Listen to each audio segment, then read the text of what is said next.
Hey everyone, and welcome back to FSI DFS. I am McKinley412, and today we're going to be looking at this NHL slate for Tuesday night, an 8-game slate. Typically we get a little bit larger slates on Tuesday, but still an 8-game is a nice size, kind of spreads out the ownership.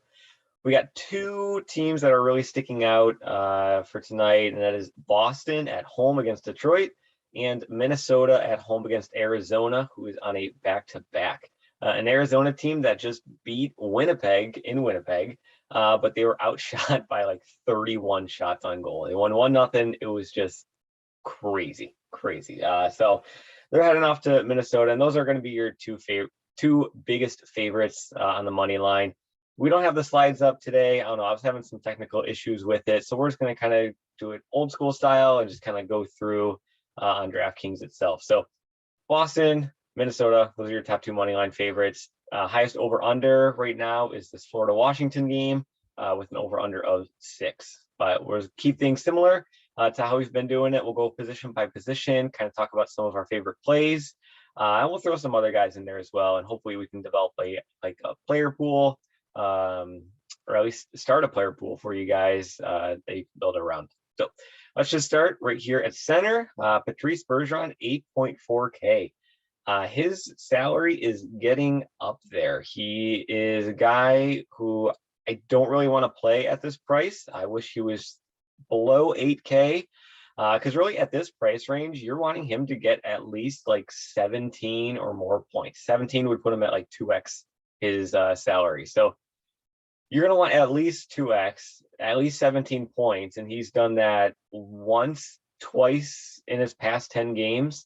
And it's not like he hasn't been producing, but like to get 17 points, you're going to need a goal and maybe a shot on goal bonus to go in with it, or you're going to need a multi-point game for yourself there. So 8.4K, I think it's a little bit too pricey for him, especially in cash. I do think there are some better options. Aho, or Sebastian Aho, he is going to be your GPP guy. Kuznetsov, same thing, GPP in a high offensive matchup going up against with Florida. Stamkos, Kopitar, I think they're fine, but I'm going to be scrolling down here. I'm going to be looking at Eriksson Ek for Minnesota. Now, Eriksson Ek, I'm kind of looking at it on this slate as a cheaper Bergeron play. Now, I'm not saying that he is on the same level as a hockey player as Bergeron by any means. Bergeron is an elite center in this league. Eriksson Ek is not even close to his level. However, we're looking at a top line center on a team who is on a similar favorite, Vegas wise. They're facing a team that is traveling on the road on a back-to-back. They're one of the worst teams in the league, Arizona. He gets top power play minutes. Eriksson Ek's going to see 20 minutes of ice time. Bergeron's going to see 20 minutes of ice time. Like everything's comparable, except Eriksson Ek is about he's a little over 2,000 cheaper. So I think in terms of cash, they got similar shot on goal floor.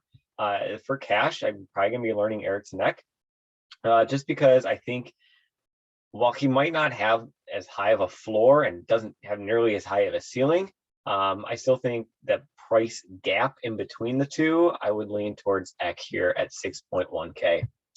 Scrolling on down a little bit farther, Jenner, he's been doing very well this season. Hartman, I liked him better when he had more of an increased role. He doesn't really have that anymore. It's fine, but we'll go with Mercer. He's the guy I'll target here in the mid-tier. Points in 7 of his past 10 games. Now, he isn't on the top power play unit. He plays on that second power play unit, but still, he's getting power play time. He's been able to put the puck in the back of the net. Get on end of a couple of assists here as well. So what I do like about him as well is he's on a decent sized favorite at a -155 here going up against San Jose. And in 11 games at home, he's got 11 points. That's a pretty good production from a guy who is sub 5K. I'm not a huge fan of the center position here tonight. So if I can get any points anywhere, even for cheap, I think I'm going to be targeting them. So don't mind DAWSON Mercer for the Devils. And then the final guy we'll kind of talk about here, scrolling down. Oh, don't mind Thomas while we're talking about it. I don't mind Thomas at all. But it's going to be Ryan Johansen for Nashville, the Predators. Johansson, he's got a point in 5 straight games. You can see he's got a multi-point game in 3 of his past 5. Skates on that top line for Nashville. Skates on that top power play unit for Nashville. So really, all things are leading to a guy who should be priced a little bit higher than 3.7K. Now, he is a guy who historically has never been a great floor player. In terms of he doesn't shoot the puck often, as you kind of see here, he just doesn't shoot the puck often. Lots of 1-shot games, 2-shot games in here. But again, at 3.7K, if he can get you 2 shots on goal and an assist, he's paid off his salary right there. And then some. I think Johansson is in a nice spot. Columbus, it's not like a defensive stalwart team by any means, especially if it's not Merzlikins in net. If it's Korpisalo in net, even better. So Johansson, I think, is a great value play down here at center. So looking over towards wing, Alex Ovechkin, his price just keeps going up, but he just continues to amaze. 9.6K. I think that's tied with McDavid for the highest salary we've seen so far this season. I can't touch him in cash. I mean, it's just getting a little bit too pricey, especially when we have so many other studs on this slate, in such a large slate. Now, if it was a small 2-3 game slate, yeah, I'd definitely be considering it. But on the road at Florida, I mean, we know what Florida is capable of at home. I think they're 11-1 this season at home. So I'm probably going to be fading Ovechkin for some cheaper guys and kind of rounding out my lineup there. But Pastrnak, 8.8K. He's kind of the shooter for Boston. Marchand is out. He got suspended 3 games, slew footing, I think Ekman Larson against Vancouver. So he's going to be out. And we'll talk about his replacement down in a little cheaper in a little bit here. But Kaprizov, he's like the offensive guy for Minnesota. Like I said, Minnesota is going to be a definite team to target. Going up against Arizona, love him. He's always on your radar. Whenever you're targeting Minnesota, Kaprizov is kind of the first guy that always comes to mind. A guy who can, challenge the shot on goal bonus, a guy who can have multi-point upside. He can score goals. He can do all of that. So love Kaprizov, Kirill the Thrill. Timo MEIER. This guy, I can't remember who it was, posted in the Discord. He's playing video game hockey right now, and it's kind of true. It's just look at these shot totals that he's been putting up. He's got 9 goals, 11 assists, and 16 games played so far this season. I mean, 31, 13, 30, 12. He has been doing fantastic. Going up against New Jersey on the road, not a super fantastic matchup. It's not like he's going up against Ottawa or against Arizona or anything, Seattle, Buffalo. But still, New Jersey, they're not a great team. So MEIER, I think he can absolutely keep this trend up. What I love about him is just his floor. He shoots the puck a ton. So even if he just shoots the puck, doesn't generate any scoring at all. You can see he did it here, 7 shots on net, nothing else. He still hit 13 DraftKings points, which it's not 2K or not 2 times his salary, but it's getting close. And chances are, if San Jose can pot a couple of goals here, there's a good chance that he's going to be on the end of a couple of them. So like MEIER there. Scrolling on down, Tarasenko, if you're a game log watcher, Tarasenko's your dream right now. I mean, he is in a nice spot going up against Tampa Bay. I mean, just look at this, 21, 11, 10, 11, 10, 13, 12, just double digits all the way down. Just because he shoots the puck a ton and he can generate points as well. Tampa Bay, tough team, but, they don't look as threatening as they have in their past 2 seasons where they won the Stanley Cup, but I don't mind Tarasenko here at all. Arvidsson, he shoots the puck a lot. Fiala, speaking of guys who shoot the puck a lot, Minnesota, again, another guy from Minnesota that we're targeting. He shoots the puck a ton. He had a game against Arizona earlier this season. He had a goal, 2 assists, 4 shots on net for 27 DraftKings points. So Fiala is a guy who, every time he hits that ice, he is a threat to hit that shot on goal bonus just because he shoots the puck so much. He's averaging 4 shots on net.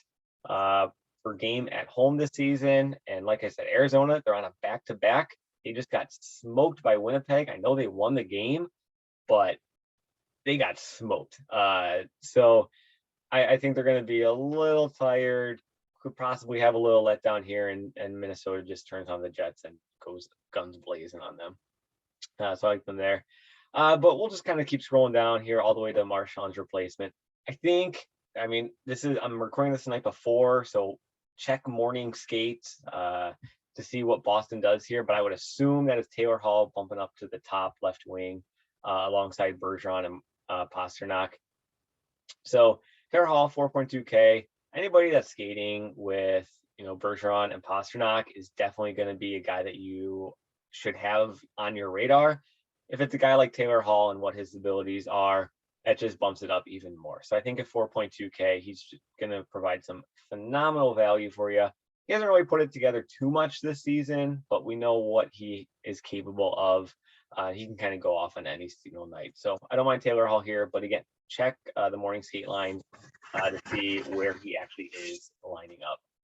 Now, if you want to go with a super dirt cheap guy, we'll go min price. I'm just going to type in his name. We've played him a couple of times here at FSI, and that's Kaliev. Min price, playing for the LA Kings, going up against Anaheim. He gets top power play minutes. He plays on that first power play unit for the Kings. And, lately he has been shooting the puck quite a bit more. Now, he hasn't been doing this all season long. I'm not going to say that he has. I mean, it's obvious right there he hasn't. But this is the guy who, as his salary has decreased, his production has increased, and a guy who's going to get 13 to 14 minutes of ice time and top power play time with Kopitar and those other guys.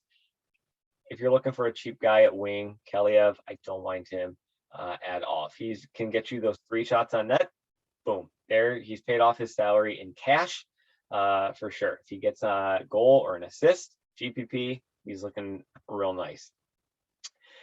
Over to defense, Hamilton, he's kind of like your GPP darling on this slate. This guy, last game, 10 shots on net, block shot bonus as well, 38 DraftKings points.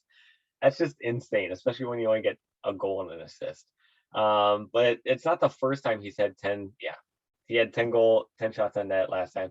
But you can see this guy has 30+ point upside. So if you're going for GPP and you want to take a shot, go with Hamilton here at D.